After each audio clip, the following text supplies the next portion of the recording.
A revolution in motion, the Christopher Ward's C12 Loco features an in-house hand-wound movement and dial-side free-sprung balance. Let's take a closer look.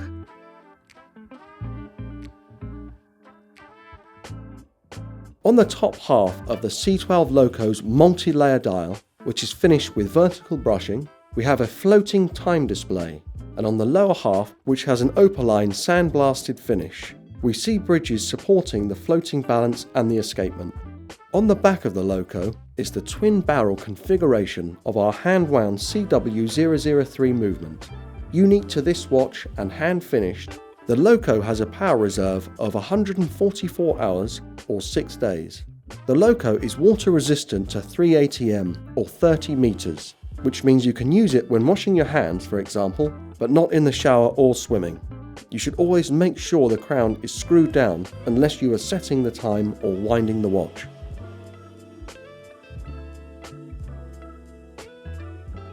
The C12 Loco has a hand-wound mechanical movement, which means it needs to be wound manually to run.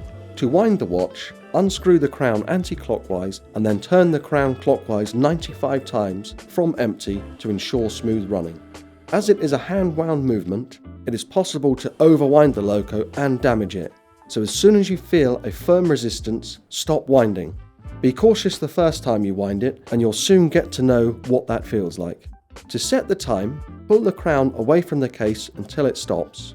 Turn in either direction to the desired time. For precise time setting, we recommend passing the desired minute, then moving the hand backwards slightly.